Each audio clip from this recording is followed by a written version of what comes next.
Hi everyone, today we're going to be engraving with acrylics on our Maker 3.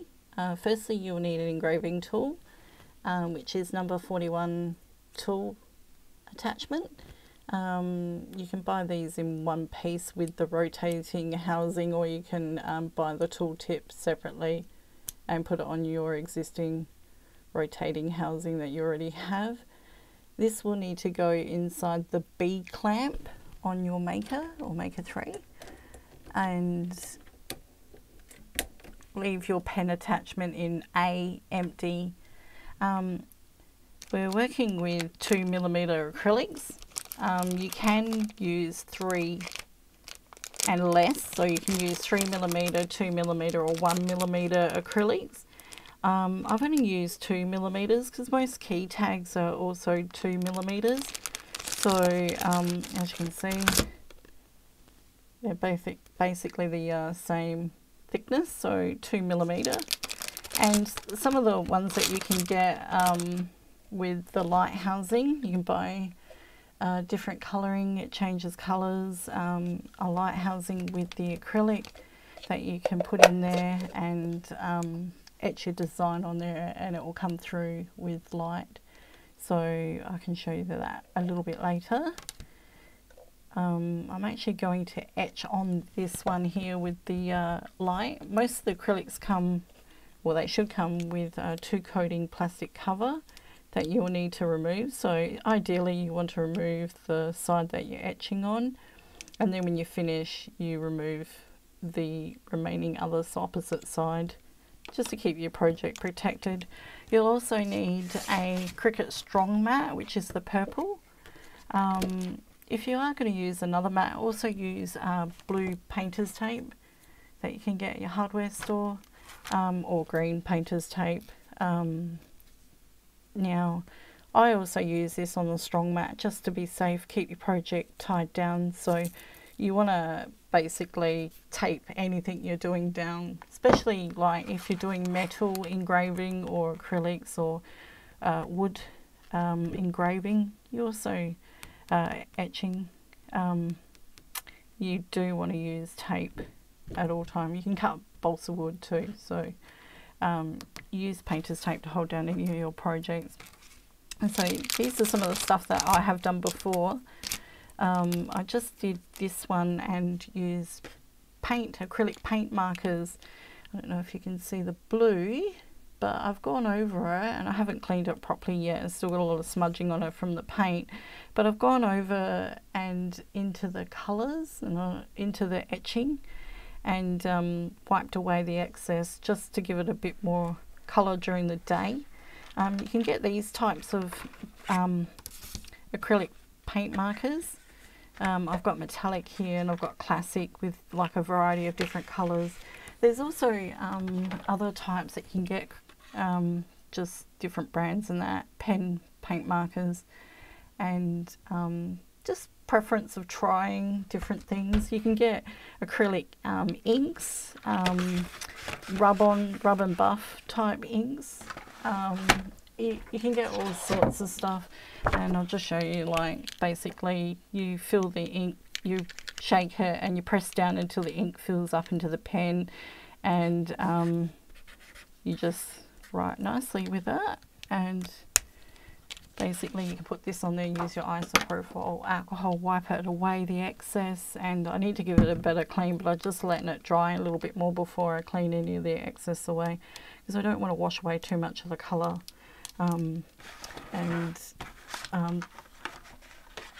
Ruin the design. So I'll just quickly show you here, because I think I've put a bit of blue on this, but you just draw with your pen liner in there, then you use your isopropyl and your filter cloth, and you just want to give it a wipe over after, just to give it a bit of a colour, so when you put it in there it actually looks effective.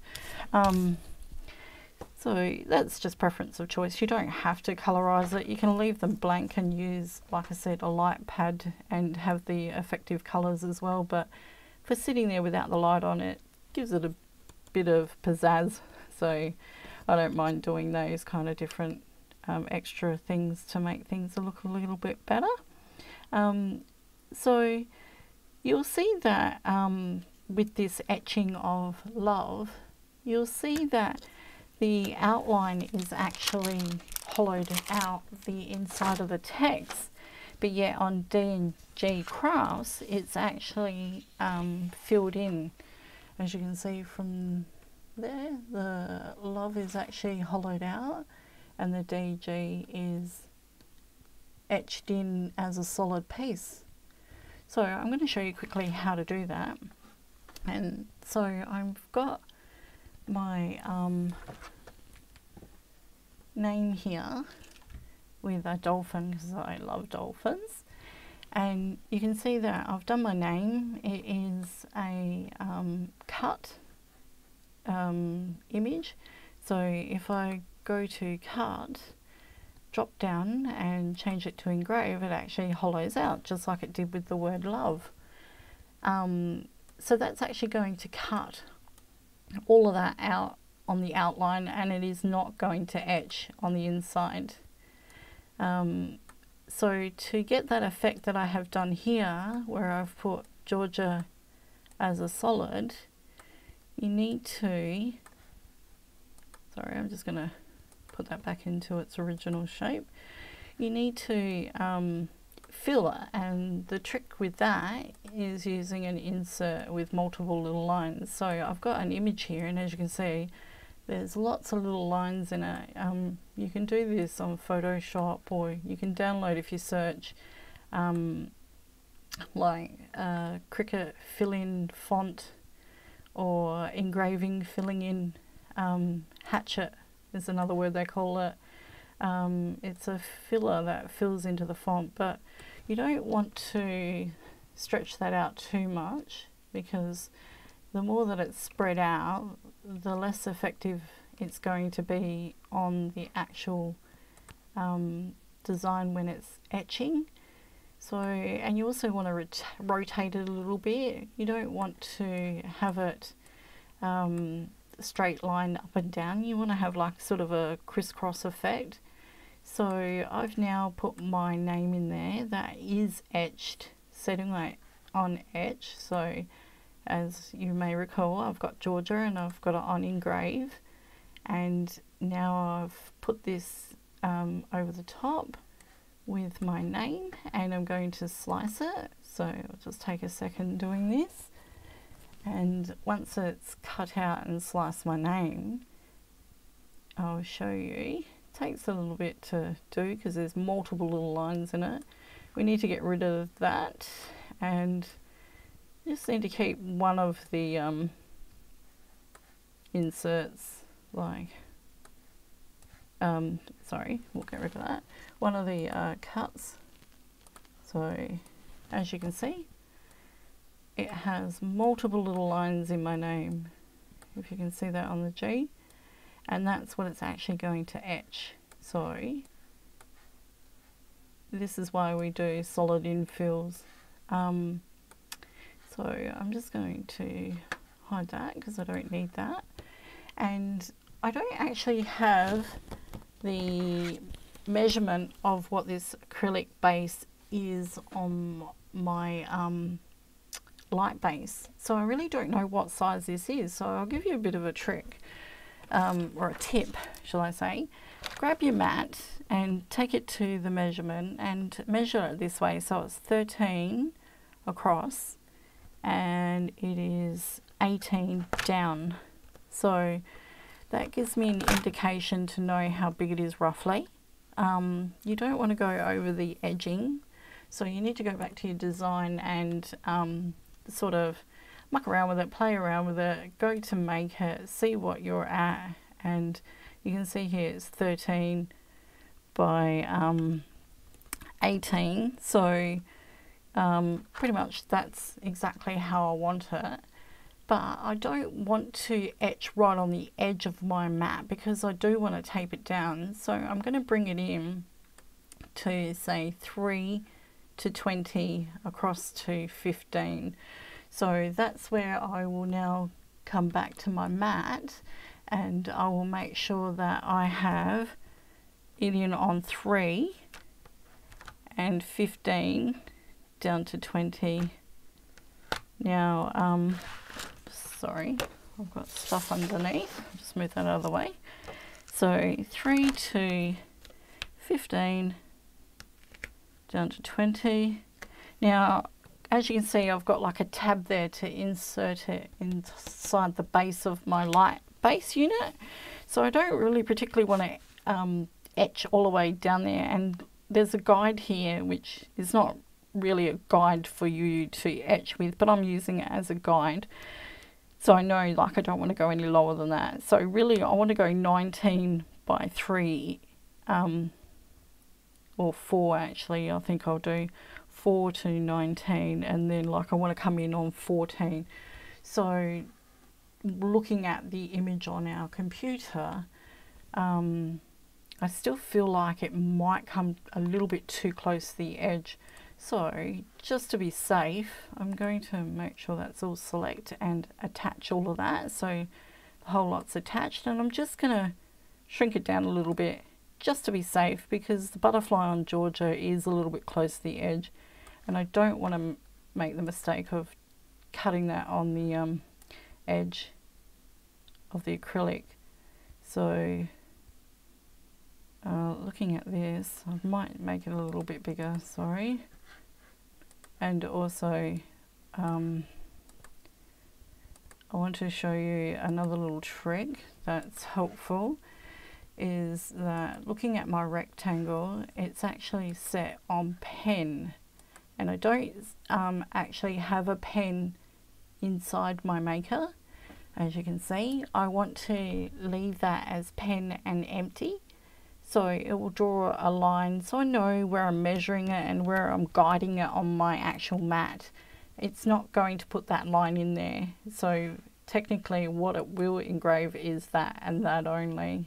It's just a guide so you can help yourself to load it onto your mat when you don't know sizes that you have, or if you want to, like, you know, prevent doing multiple tests. It's usually the best way to do it. I know this is going to fit, but I'm just thinking I might go a fraction smaller just to be sure, and to me that's going to be just above the below the 15, and I'm looking at my mat. Sorry, I'll move it across because this is where I want to tape it, and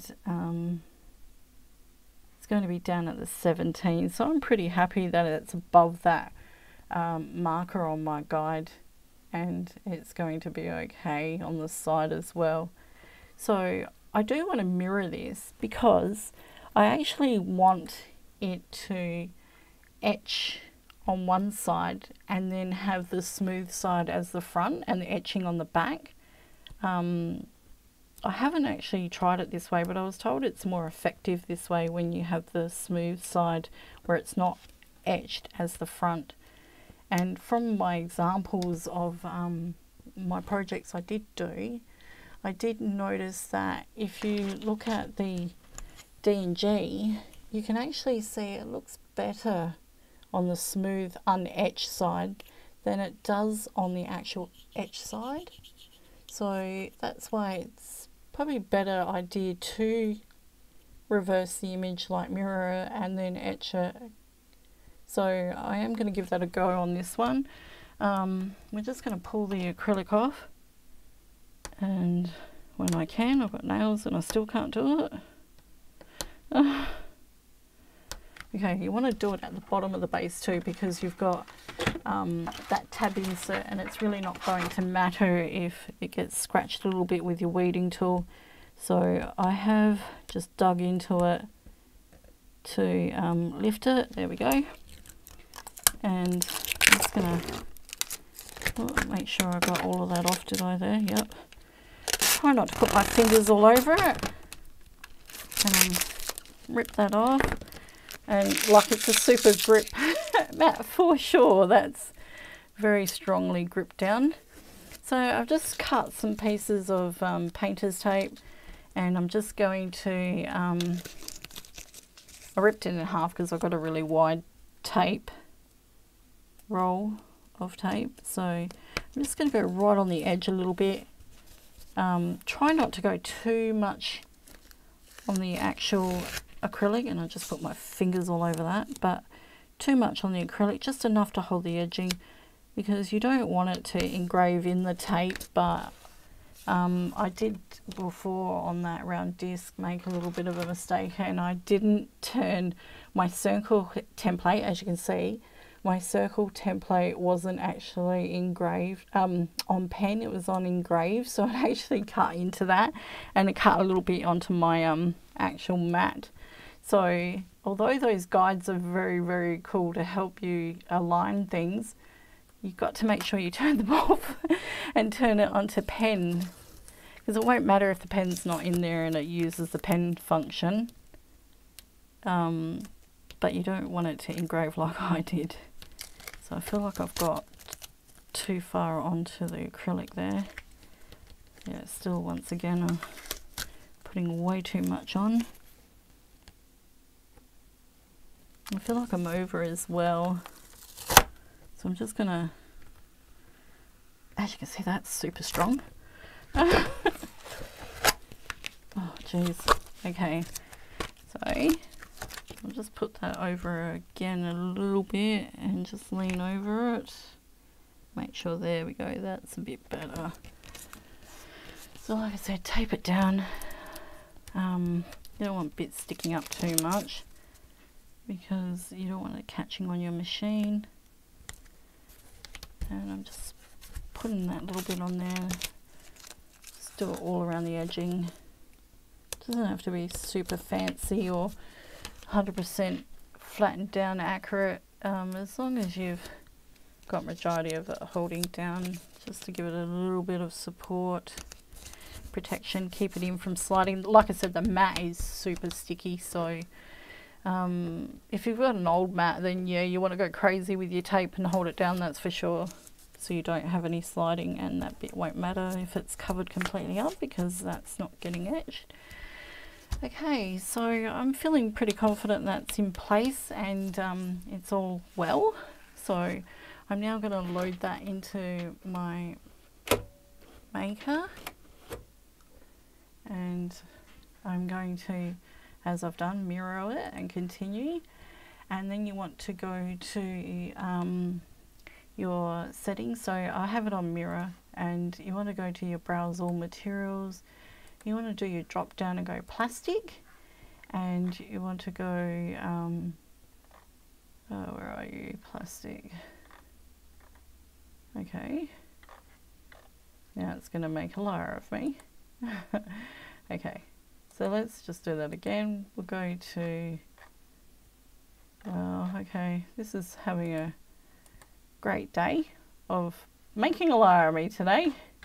So you'll see, actually, it's got some things already lined out, because like grayed out, because I've already got everything on acrylic, so it knows that it can't use those. When I went to plastic before, it brought up 1mm, 2mm, but it's not actually doing that right now, so I don't know what's going on. So I'm just gonna, maybe I've got a setting that I haven't done correctly, or my design. So I have the rectangle on pen, the dolphins on engraved, and my slice, there we go, is on basic cut. That should have been on engraved, even though I did that welding and everything. We're just going to go into here, mirror, put it on 3 to 20 like we had before, and we're going to go to make it. We need to select our material, which will be plastic. You should have a drop down, and it's got 1mm acetate acrylic there. If I turn the pen marker off, it will actually give me the option to have 2mm. I'm not sure why it's not selecting 2 at the moment, but yeah, it's allowing me to select 1, and I think that's because I've got the pen marker on. So if I was to cancel out of this and go back to my design and cancel out of this, and I was actually going to have that as separate, but detach that. So if I was to take that out, let's duplicate that, and we'll just put it over the top, roughly there, just as a guide. That's roughly where we want it, and we make the other one invisible, and then we go to make that. I'm going to have two drawings, but that's okay because we don't actually want the pen to draw or cut, but we're using it as a pen line guide there. And then I can put my picture inside, make sure it's in the right place. I'm happy with that in that center because that's how we had it before. Might just raise that a little bit more, and I want to mirror that. That's going to be engraved. I'm happy with my pen line. Might just move it over a little bit more to be safe. It's probably not 100% center, but you can play around with that. I'm happy with that. I no longer want my guideline there with the pen marker, so I'm going to actually just move that over, make sure I wasn't selecting the wrong one. I'm going to hide that, and that's what it's actually going to etch now, so I'm confident with that. If I go to make it now and then I select all materials and I go plastic, and I will now have 2mm acrylic, and that's what I wanted. And I want more because I do want it to be a bit more defined. I'm now going to set my machine and cross my fingers and hope that everything goes well. It's going to come up now. It's measuring the length. It's going to run through. Make sure your rollers are moved over. You don't want them on the acrylic. And they tell you to move it right over, but I still keep them in place. It will say that your tool may lift and spin. You don't want your computer to go to sleep, so keep an eye on it. Plus, you are doing more than just cutting. You're actually engraving, so you should keep an eye on your projects and things like that. The dolphin has a little bit of detail in there, but none of it's filled. The Georgia name will take longer because it is filled in. So that's where it's going to take most of the work and time. That only took like a minute or less. Really wasn't that long at all because it had just done the outline of Georgia, love and the love hearts. So it really wasn't much time. This one being a small project didn't take long either, but it was a little bit longer than actually doing the love hearts because it had to do all the line etching inside of it. So just be mindful that when you do the fill and you do a large project, that it will take some time. So try not to let your computer go to sleep. Keep shaking it about, keep it awake, keep an eye on your project, and before too long it should be done. So we'll come back.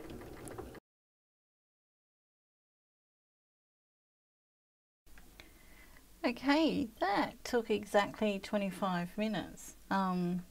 Wasn't too bad. You need to make sure you get yourself an air duster can. You can get these at most electrical stores. I got this at JCar. It has a little shaker on there. As you can see, I've etched out my drawing. I'm just going to give it a bit of a quick blast off screen and then wipe it over with my cloth. But I am going to do inside my actual maker because I can, sorry for the noise, I can actually see a bit of the acrylic flying around inside of there on the roller, on the pole and everything, and I want to make sure that I remove my engraving tool from the bead clamp and give it a wipe down. Make sure you do clean down your machine because there's nothing worse than having it to use it on another project and you've got acrylic fragments all over the place. So give it an air dust just to be safe and clean your machine. So now we've finished this, and like I said, I want to wipe it down with my cloth. Just brush it towards myself away from the mat. it's still stuck on the mat. Just giving it a good hard clean. Get all those bits of acrylic off, and I'm now going to peel this away and see how we go. Like I said, this mat is super sticky, being strong grip. You may not need, like I used a new mat, you may not need so much tape for it, but like I said, it's better to be safe than sorry. Just use a bit of tape. So I've still got the protective coating on the other side. Just going to peel that away and move that away. So take that off. So I don't know if you can see that very well, but it actually came out really good. We're going to now look over on the other side. I probably did come over a little bit too close, but that's okay. Bit more practice makes perfect. No, you just have to measure it around and play around with it. If you use the pen guide, it really does help. I obviously didn't line it up that well while I was mucking about. So once again, I've started from the base where it inserts into my light display. It won't matter if I scratch that. But there you have it. I'll just move those away. And as you can see, it came out really great. It's really hard to see the fine details, but I'll try to show you. I was painting my key tag before with different colours. I'll just quickly show you that. That came out really, really great with the different colours of the paint, as you can see. I'll bring that in a bit closer. So like I said, you can play around with paints and do different colours. But here we go. This is the finished product of my dolphin with my name. And it actually worked out really well. Pretty impressed with that. I'm happy with that. And I can colorise that now. I might just do a little bit of green inside, or maybe some blue on the dolphin. I'm just going to show you quickly. I want to go around the outside, and I can feel the engraving marker where I'm running the pen. Doesn't matter if I go out a little bit, because I'm going to wipe that down in a minute. But I just wanted to give it a nice outline with the pen seeping into the engraving, just so you got something pretty to see when the light's not on. So just sit for a sec. I'll get my cloth while that's doing that. Sorry, the light on the camera's not in the right spot above. There we go. So I've just gone over that a bit. I'm just going to get a bit of isopropyl alcohol and just give it a bit of a light damp white now, away from the flowers, because I'm going to do the flowers a different colour. But I'm just going to, no, I need a bit more. Let's give it a circular rub. Not too much, because I don't want to take away too much of the colouring in the dolphin. Just enough to clean it a bit. It is a warm night, so it's probably drying really quickly. So there we go. And then I'm going to do some other colours inside, but just to give you an idea on what to do. You can probably just see that with our lighting at the moment, so I'll bring that up real close. You can see that I've got a blue outline of the dolphin, which makes it a bit effective when it's not in the light display, and I'll just show you now. So that's how it looks inside on the light display, and I might just quickly turn the light out and give you a bit more of another visual. And there we have it. That's how it looks with the etching. It's come out really, really well. Bring that in a bit closer. Came out great. a nice colour effect. These lights can be changed to other colours. If you want it one colour, you can have it all green or blue or any colour you want, or you can have it fade in slowly. It will change randomly, and the colour of your paints won't really show, but like it does show on that colour. As you can see, I've just done the blue outline, you can see that. But this one's changing to different random colours, and slowly, not as fast as the other one. So now it's going green, and it will change through to yellow. And there you have it. You can see the green came through on that one. I'll just turn the light back on for you. And that's how you have it. You've got engraving on acrylics. Hope that was helpful and that you enjoyed it. If you do, please click subscribe and like, and we'll see you next time. Bye.